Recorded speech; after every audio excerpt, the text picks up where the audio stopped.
You're listening to Head to Head, a Star Wars podcast. Two fans, two generations, all things Star Wars begins now. All right. Well, hello, everybody. I'm Eric Vansel. I'm Daryl Sanders.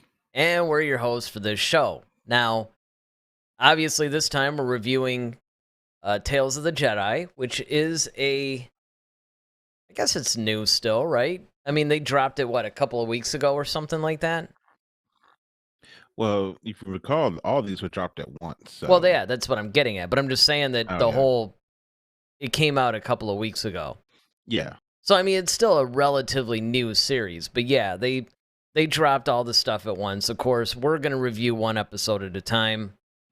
Last Monday, if you guys missed it, we did review episode 1. We did a special Halloween edition, I guess you could say, of the show.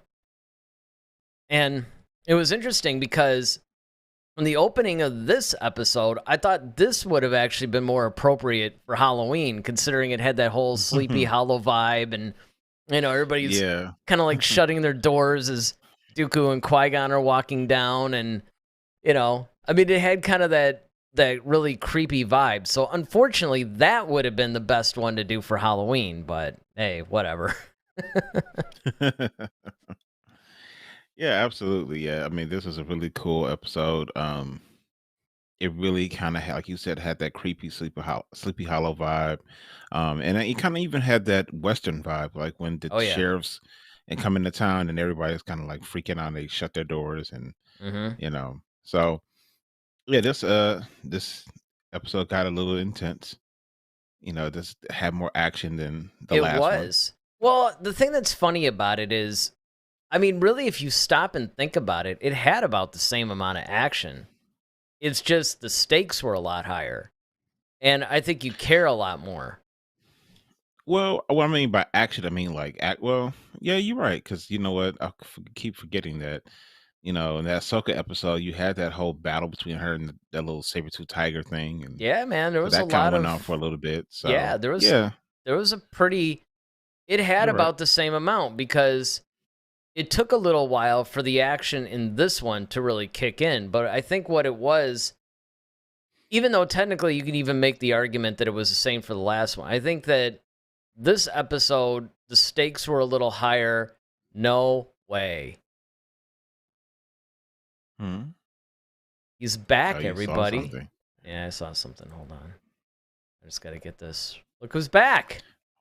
Wow. Ronaldo. It's Ronaldo. Where have you been, man? We actually mentioned you on the last show. We were kind of... And then after the last show, it was after Friday's show, actually. You and I remember, I was kind of like, man, I'm wondering where Ronaldo is. I'm kind of worried about him. Yeah, like, I hope he's all right. Hope everything's okay. Yeah, we were just commenting on that. So, first of all, way to interrupt my train of thinking or thought or whatever, but... I guess, fact that a pleasant. Yes, it's a pleasant thing. You're back, you're safe. Pleasant interruption. That's good. Yeah, absolutely. But basically, I think it's, even though you can make the argument that the stakes were a little bit higher in well, they're really kind of about the same. It's just that I think you felt it more with this one. Plus, it's people that we actually... I mean, let's face it, I mean, other than a baby Ahsoka, do we really care about a tribe of whatever they are, Torgas or Tortunga or whatever it is, the offshoots of the Twi'leks, yeah. This one, I think it was cool because one of the biggest things that I thought, and I'm sure you're going to agree with this, is the fact that we actually get to see a little bit of that Dooku-Qui-Gon relationship that you really don't get to see ever. In fact, the closest that we ever got really was the Master and Apprentice book gave a little bit of it. And then we got a little bit more of it kind of in that Clone Wars thing, Jedi Lost.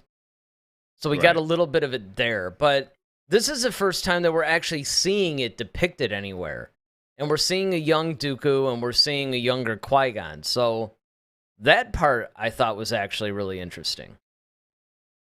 Oh yeah, kudos to the voice, the voicing of Dooku. I mean, it's the cool thing is that I don't know if they used the AI on that one or or what. But I yeah, know you never it's know now. It's kind of like, you never know now. But I yeah, I mean, like mean, it was pretty good. So no, kudos it to the voicing wasn't. of that. It wasn't. It was actually whoever the person was that voiced him in the Clone Wars. Oh, okay, That's who it got was. you. Yeah. Makes sense. But I mean, Um, that's a fair point though. yeah, I mean, it's AI, dude. and yeah, it's pretty cool. But yeah, this was an opportunity for us to actually see the relationship between Qui Gon and Count Dooku. We learned that Count Dooku was actually Qui Gon's master in Episode 2, ironically, of entitled "The Clone Wars: Attack of the Clones." Um, in that particular film. And so now we're actually seeing a relationship between those two as master and apprentice. And so you can already kind of tell, like Dooku, when he shows up, he kind of already has it in his mind that like he's not for games. He's always been this serious. He's always been this um focused, determined. However, he's a tad bit dark with it. What I mean, he's not political in his asking or trying to find out information. He's just very demanding. And I think, and a very demanding, assertive, aggressive.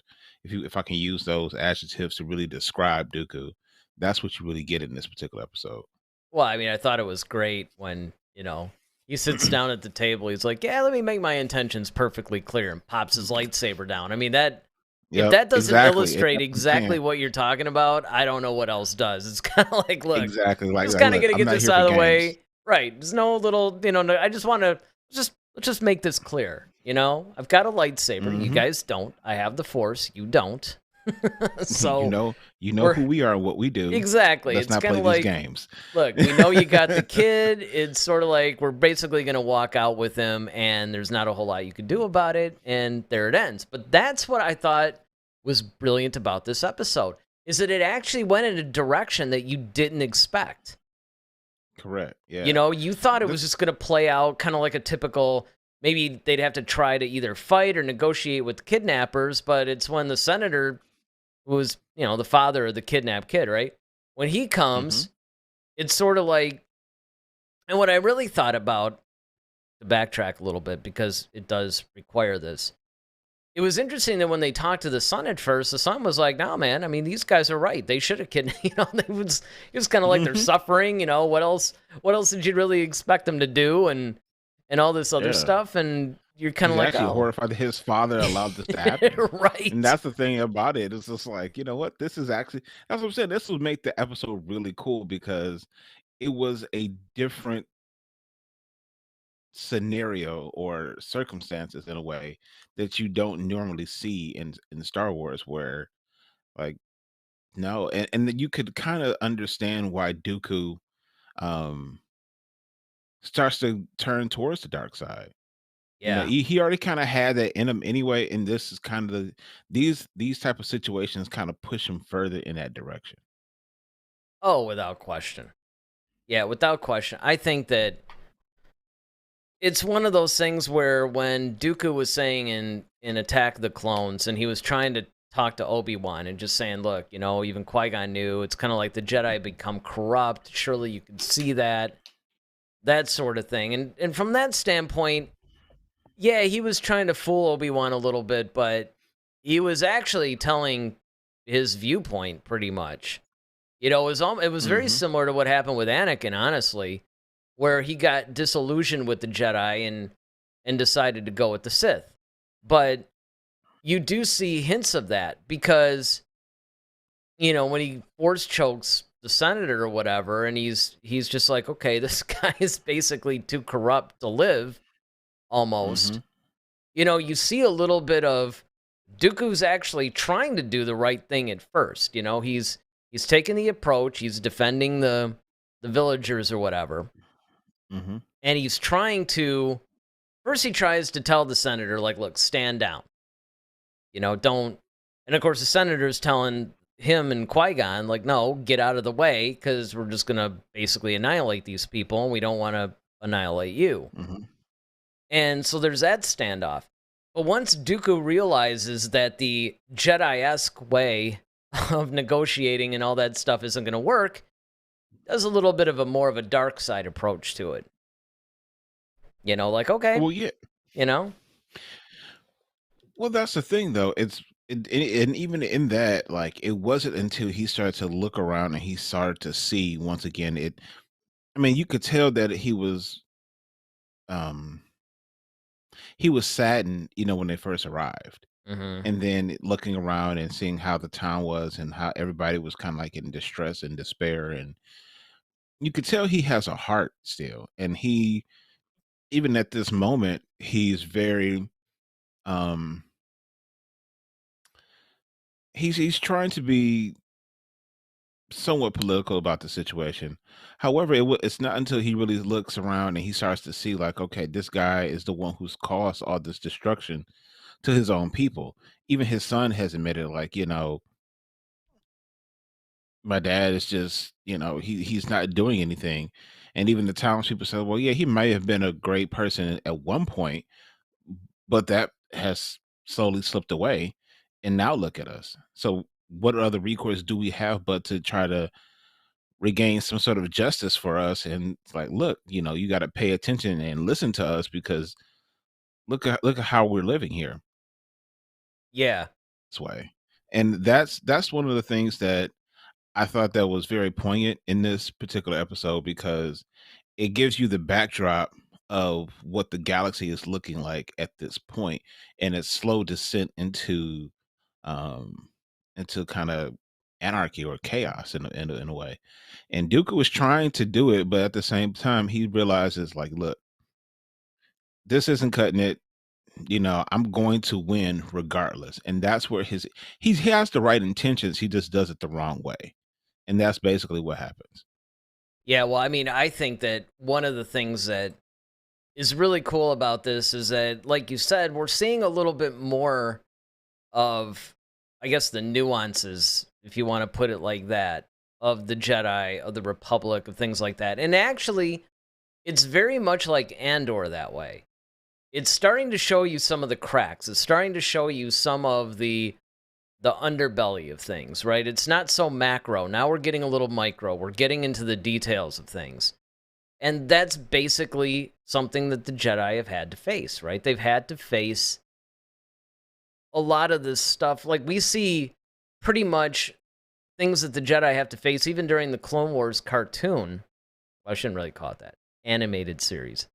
You see a lot of things where it's pretty much outlining the overall story, whereas in Andor specifically, in even this Tales of the Jedi, now I know you've seen all the episodes. I'm actually watching them as we review them, and in fact, that's why we were a little late today, is because I was literally watching the thing before we went on tonight. But they're showing you some of the more minor stuff. And you brought this up a long time ago, that you wish that Star Wars would start to deal with some of that stuff. I remember on an earlier show, you're kind of like, well, I want to see, the way that they deal with some of the stuff, kind of the day-to-day or whatever. And how Dooku even got to this point. Well, because yeah. we never saw, we knew that, Dooku is actually the Padawan of Master Yoda. Yep. And so, how does even Master Yoda lose a Padawan, basically? Exactly. And what transpired to lead him to that, down that path? I will say, though, I was always very curious. I was like, what was his lightsaber color before he went dark? And now we know it's blue. Well, yeah. It was weird to see that, though. Yeah, but I mean, it's true. It is weird because, especially with that hilt, you're used to just seeing the red pop out. Exactly. But I mean, 50-50 chance. I mean, sure, I know in Attack of the Clones we saw a couple orange, and of course Mace had purple. But I mean, let's face it, generally blue or green. It's gonna be blue or green. It's there's not a lot of variation. Yeah. Let me get to some of these chats. Ronaldo says, maybe the stakes weren't high, but the episode had the objective to show us how Dooku was before Clone Wars. And I think It made a good job with that. Yeah, that's Absolutely. basically the thing that we were saying too. And then Ronaldo goes on to say, this added a lot to Dooku's character. He really believed the Republic was corrupt, and you can see how he has a point. And this is what I was Hmm. talking about with that sort of how you're seeing people seeing the Empire as this noble, good thing that's going to stomp out terrorism, bring peace to the galaxy. But people are starting to see cracks in that. And this is showing us, because this is more during a prequel time period, really technically before the prequels, that there's the Republic that overall is good, but there is corruption within it. And we see that in this senator, and now we're seeing a little bit of, hey, this is how it's going to go. And of course, David, if always has to bring the comedy to this thing. He says, speaking of Halloween, because remember we talked about the Halloween show, I heard Daryl dressed up as a Sigma. But all kidding aside, he I'm goes, gonna kill him. overall, great episode. I don't know who the Jedi Dracula is. That'd be Dooku. Which I think that Lucas actually named him that as a kind of a tribute to the fact that Christopher Lee used to play Dracula. So, little Hmm. fun fact for you guys. But he looks like I'm killing somebody today. And that's precisely one of the things that we were saying, is that, Dooku, even back then, you could see he's very elegant and regal in the way that he Hmm. approaches things, but he is not playing. Yeah, he's always been very um, stoic and very I can't say nonchalant, but he's always been very stoic and very um, kind of withdrawn in a way. Hmm. He's always just kind of been, all right, look, I'm about the business. However, he doesn't always conform to the Jedi principles because he doesn't agree with them all completely. And so that's what is very interesting about him, because he's the one who kind of got Qui-Gon talking about this whole um, uh, the prophecy of this one who would bring balance to the Force. Like, Well, Dooku he is the one was, who actually introduced that kind yeah, of concept to Qui-Gon. all the ancient text thing. Yeah. Yeah. Yeah. And you're right, actually. Specifically, the Chosen One. Hmm. That was what put the bug in his head, which, here's the thing. And I'm gonna put a theory to everybody here, and it just occurred to me, so this isn't something that I've been thinking about for a while. But hear me out here. So, the Chosen One, of course, for our purposes, ends up being Anakin. Now, of course, Palpatine wants to turn Anakin. There's the whole theory that Palpatine somehow used the Force to create life and essentially magically impregnated Shmi. And then, of course, Anakin's born, and now he's the Chosen One. Well, all the way back, Dooku is actually putting all this stuff into Qui-Gon's mind about the Chosen One. And then Qui-Gon just happens to run across Anakin, who then brings him to the Jedi, who they then train, who, of course, Palpatine then turns and corrupts. And now Palpatine has his apprentice. So you could almost make the argument that, depending on how far back Palpatine's doing this, or, who knows? But I do find Hmm. it interesting and a little bit coincidental, if nothing else. Yeah, I mean, and it's funny how things kind of come full circle in that regard. Um, Definitely. But even when Qui-Gon and the young boy, the senator's son, had to snap um Dooku out of this whole force choke moment, because Dooku's just kind of went for broke on that one. It was ready to end it all for him. Um, Qui-Gon is like, well, he starts questioning him a little bit, and then you know, Dooku is kind of like, well, he kind of has to think about his actions, and then Qui-Gon made the statement. He's like, well, I'm learning from you, and and Dooku kind of makes the statement like, well, you're much wiser than I am, and so it's that relationship that you see, um between the two, and it definitely gets deeper as this series goes on. But I really enjoyed this particular episode because it really, like I said, gave a backdrop into what's going on in the galaxy, and then it really gave insight into the characterization of Dooku, um, and his relationship with Qui-Gon, and how different but yet similar they are. Yeah, well, I mean, I can tell you right up front. So the part that you're referencing, of course, is that whole ending scene where he says that about, I've learned from you, you're much wiser than me, or whatever. And really, their relationship kind of reminds me. Now, keep in mind that there was actually another Padawan that Dooku had along with Qui-Gon, actually.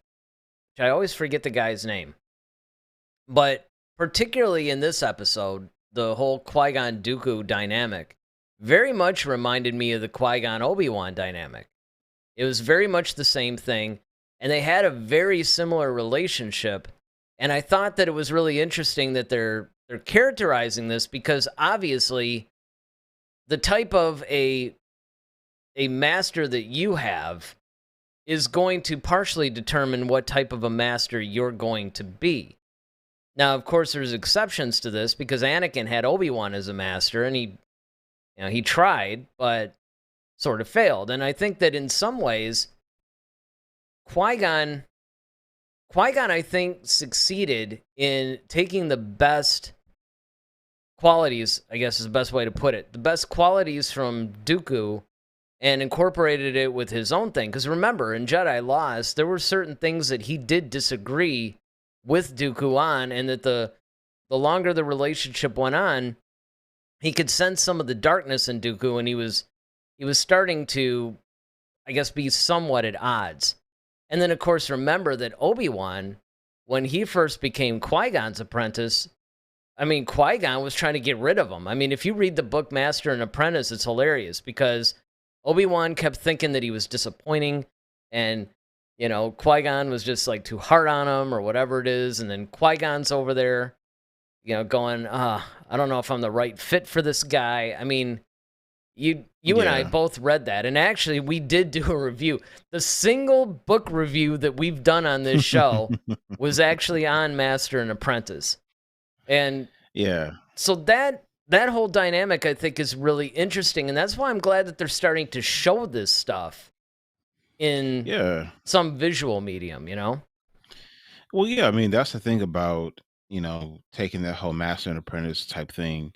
Um, yeah, you do emulate a lot of things from your teachers, especially the ones who really have had a great impact on your upbringing, whether it's, music, sports, just life in general, whatever. Um, and I think that what's funny is this, with the Jedi thing, it's kind of cool in a way, because they always don't put you with someone who is just like you. They kind of put someone with you that's going to test you, whether it's the Padawan testing the master or the master testing the Padawan. So sometimes you'll have a teacher who is like, okay, more firm by the rule books, Mm-hmm. because you have this person, this Padawan, who's all over the place and they need structure. And you need someone like that who is strong and stout like that to really bring that type of structure and discipline to a particular student. But then Well, sometimes, you need the reverse, where like the Padawan needs to have that's what I was going to say. that fiery, that kind of not so by the book, but um a little bit more of a free spirited, I think that's the word I was looking for, free spirited personality, where it lightens up their master a little bit, because that's what you really see with Anakin and Obi-Wan. That was a cool dynamic, because as Obi-Wan got older, he definitely had the Qui-Gon mentality of being more so, but Qui-Gon, I mean, not Qui-Gon, Obi-Wan was more about the book than Qui-Gon. Qui-Gon would take risk on some things, and Obi-Wan didn't always agree with that, but he still followed and listened to his master. Whereas on the flip side, Obi-Wan was by the book, excuse me, and then Anakin was more free spirited. He wanted to he was kind of a, daredevil kind of guy. And, it would bother Obi-Wan sometimes. Like, ugh. But at the same time, it yielded results. So he couldn't always disagree with it because, Anakin was like, well, look, I got the job done though. And even though Well, Obi-Wan tried to teach him the lesson in that, it's still like, okay. But he learned a lot of different things from Obi-Wan, being from Anakin too, by, sometimes you have to adapt to your surroundings and your situations. Like the Jedi code doesn't speak to every single situation. Sometimes you have to go outside of that in order to yield the best results. But the problem is you just don't want to go too far outside to the point now where you start slipping into the dark side. So there's that push and pull with master and apprentices. And that's the cool thing about watching this byplay between Dooku and Qui-Gon and all the other masters. well, I mean, I was going to say that one of the things, and I thought you were actually going to hit this, but you didn't, and that is sometimes the opposite happens, and this is where you get the Ahsoka Anakin thing, where Anakin is kind of the loose cannon as a Padawan. So Yoda goes, hey, you know what? Now it's time for you to be a teacher so you can understand the other side of this whole thing. And then he gives Anakin somebody that has a lot of the same issues that he has. And now Anakin, as the master, has to try to contain Ahsoka and her, go-getterness or whatever, and a lot of the things that he sees. And now he understands Obi-Wan's point of view, like, oh, now I get why. Because when you're responsible for a person now, and you have to deal with all this stuff, I mean, it basically really, and so sometimes that's why I think that the opposite happens, where it's not just about matching, the Padawan with the right master, whether that means matching them with the master that has opposite qualities in order to, basically give the Padawan another side or another angle, or whether it's match them with similar qualities. Sometimes it's the master needs to actually still be taught some stuff. So you're past the Padawan phase, but you still need to learn. So give them a Padawan that, that teaches them. Ronaldo basically says the relationship between Dooku and Qui-Gon was very good in this. And yeah, couldn't agree more. I think that, and again, it's amazing how much impact that they're having with just a 15-minute show. Yeah, imagine if this is like an hour. Yeah. Yeah. But in a way, I think it would suffer. I think the fact because that they'll probably put a bunch of extra Sure. stuff in there, but this has to get right to the point of it, and right to the point, and I think that in some ways that's why this format, at first, I gotta be honest, I was a little hesitant. Like with Tales of the Jedi, I almost, I wanted to see it, of course, but I almost wasn't going to feel the need to maybe review every episode. But then when I started thinking about it a little bit more, I started thinking, well, this could actually be interesting. And it was when I started to read the synopsis of each episode before it came out, when they released, some article did. I mean, it wasn't exact, but it basically told some of the stories that it was going to tell. And I was like, oh, well, that's kind of cool. maybe we should review it. All right. Yeah, these are really. I just wish they had more of them. Like 6 isn't enough for me. Like this is one you could do. See, this you could do 15-minute episodes. You could do 10 or 12 of these things, and I'm, that's fine by me because now I get a wide variety of different things that you can cover that fills in a lot of gaps. Yeah, I agree with you. I mean, I think that of all the shows, this would actually be something that would be really good because this is hitting on a lot of things that the novels hit on. And if they didn't want to do full-blown movies or animated series or live action series on some of these novels, I think one way that they could do that is they can come out with a series of these 15, 20-minute episodes and just call it a day and maybe bring out maybe bring out like a bite-sized chunk of, okay, here's essentially what happens in the Lords of the Sith novel, and just put it in like a 15-minute format. Because this whole Tales of the Jedi thing is great, right? They could do a Tales of the Sith. They could do, I mean, they used to have these books. Tales of Mos Eisley Cantina. Tales, they had another Tales of something too. I can't remember what it was, but it was a similar thing. And so they could do that. They could keep spitting that out. And I agree with you. It would have been nice to get more than 6 of these things. But I don't know. I mean, I really don't know why it was limited to 6, to be honest. I didn't even read why. It's probably because they got, other things they got to try to do. So, time is limited, but That could be. Because he was working on the Bad Batch Season 2. And, you it's a got Filoni Mandalorian thing. He's got the season 3, Mandalorian coming up. and he's a creative director. Let's not forget. So he's probably got a bunch of things he has to try to greenlit and greenlight a bunch of stuff. And That's true too. Yeah, he's got to guide you know, this ship. Although they're basically saying that they don't want, Disney doesn't want them to talk about movies anymore. So I don't know. Of course, that's Kathleen Kennedy. Maybe Filoni's allowed to. But all right. So final thoughts on this episode. Final thoughts on this episode. Awesome, awesome, awesome. I would give it a 8.5, 8.5, if you will. Like I said, it filled in a lot of gaps, had a right amount of action. I think it had a lot of things that were communicated that necessarily didn't have to be said. And if you're really an avid Star Wars fan, you picked up on those things. So it was a solid episode for me. Yeah, I'll do the same thing. I'll give it about an 8, 8.5. I mean, I hesitate to give it a 9, but I could almost go there because, again, it checked off all the boxes. It was a very well-written episode. It featured a couple of beloved characters.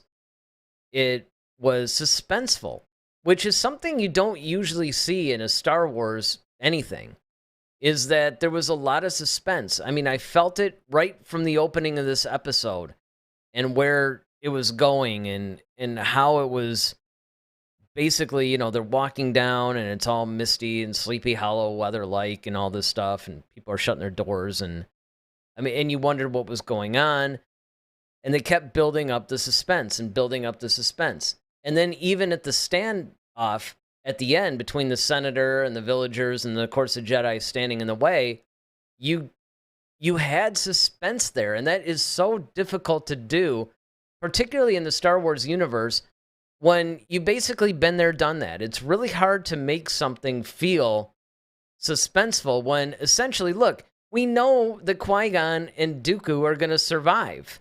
There's no mystery there. It's like, Dooku lives to be very old. So, from that standpoint, I would agree with you. I would give it a really, really solid rating here. 8.5. I think I'll make the current or the final tally or whatever, because it really was good. And I'm looking forward to seeing the next episode. And I think that that's one of the things, whether you binge this show all at once or whether you take it, I don't know, maybe not necessarily week by week, but if you just want to do something like maybe every one a day or something like that, no matter how you consume this episode, I think that one of the important things is that you do want to see the next one. When you're done with one, you're like, ooh, I want to see another one. And I think that more than anything is a good sign for this series. We're 2 episodes in, and so far, I think this is an extremely well done series. So, I mean, absolutely. I would, and I honestly can't say anything like, hey, what are you looking forward to in the next episode? Because you've seen it already. So, that's only something that you can do if, Andor. Yeah, with like Andor or something that's a weekly series. Ronaldo, of course, weighed in. He gives it a solid 9. It was fun. It was action-packed. And exactly, let's not discount the action in this thing. There was there was plenty of it, but what I liked about it was that it was understated. It wasn't some over-the-top Marvel movie style action. Mm-hmm. You It know, served the story appropriately. it did. It did. Of course, everybody's weighing in now with all these last-minute things. David. David says that choke did it for me. I kept thinking I thought he was a good guy. Well, that's it. He not for very long, actually. He does turn into a bad guy, but this is where you start to see the cracks. This is where you start to see a little bit of that. I'm just going to utilize this. So far, he's utilizing dark side powers for good, but it's not too much longer before the whole thing corrupts him. Ronaldo, of course, I've also seen it. It's great. He's talking about the next episode. And then, of course, David gives it a 10. Dracula was a beast. And that's actually accurate because he did play Dracula. He did play Dracula. We're going to let that one go. I mean, I'm sure that you comment that in on most Star Wars show, they're going to be like, look, let's just learn the names. His name is Dooku. But look, you and I half the time can't remember any of these guys' names. I mean, we're like keeping notes in Andor going, because you want an exercise in brain power and like, instead of doing puzzles or whatever, just trying to keep track of all the characters in Andor. And speaking of Andor, this Friday, of course, 8 o'clock, I think, right? Schedules. Okay, work schedules have just been a beast lately. Yeah. Speaking of beasts, Dracula's not the only beast around here. Our work schedule has gotten insane. But anyway, we should be live this Friday at 8. And as you guys know, as you've been seeing, we review Andor every Friday so far at 8. So we're going to be coming up on episode 10. So you're going to want to check it out this Friday, 8 o'clock. We're going to be reviewing Andor episode 10, which of course drops in a couple of days. And then a week from tonight, I think as long as the schedule holds out, we'll be doing another live review of the next episode of Tales of the Jedi. So, watch these shows.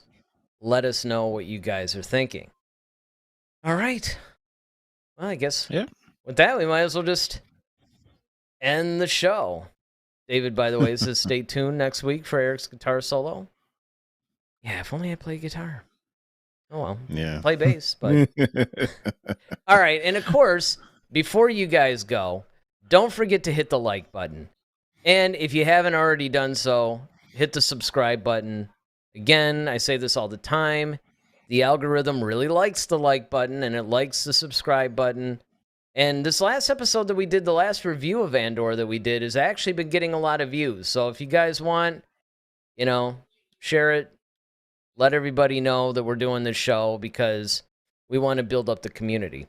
And speaking of which, watch the community tab because thanks to YouTube and their good graces, we now, along with every other small channel, has access to the community tab so we can keep up with you guys even when we're not on live or whatever. So definitely check that out. I'm trying to think if there's anything else. Well, tomorrow, ladies and gentlemen, in the good old United States, is voting. So yes. Make sure you guys go. Since we're talking about community, make sure you make your impact in your own community. I'm sure David will be voting very liberally. So with that, man, let's just head on out.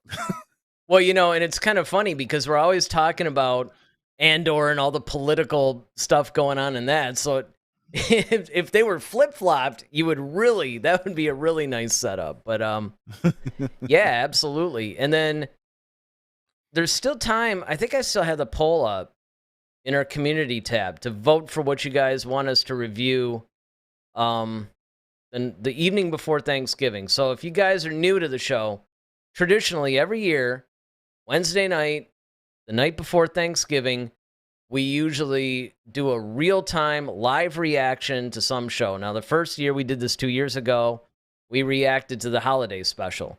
And we always bring our friend Dave Kazi on to do that. He's actually stepped in for Daryl and co-hosted a couple of times, so Daryl couldn't make it. So Dave is part of the head-to-head family. And last year, we did the Family Guy Blue Harvest thing, and of course, it got immediately wiped from YouTube when we were in the middle of the stream, actually. And then, of course, we got a copyright strike, which is unfortunate. But this year, I think what we're going to do is we're going to I don't know. I don't know how we're going to handle this year. We're planning on doing Family Guy's Something Dark Side. However, the vote is up where you can either vote for us doing that, or if there's something else you think that we should do a reaction to, we're willing to entertain that too. So check out the community tab and let us know what it is you guys want us to do. I can't help but think there's something else I'm forgetting. Like, I remember saying, like, the show. Well, no, I mean, but there's something that I don't know if I'd want to wait till Friday. Well, I guess I don't have a choice. So with that, I'm Eric Vansel. I'm Daryl Sanders. May the Force be with you. Always. Head to Head, a Star Wars podcast. Be sure to follow us on Twitter @HeadToHeadSW. Submit your questions for our next show. Visit our official website at headtoheadswpodcast.com. Until next time, may the Force be with you, always.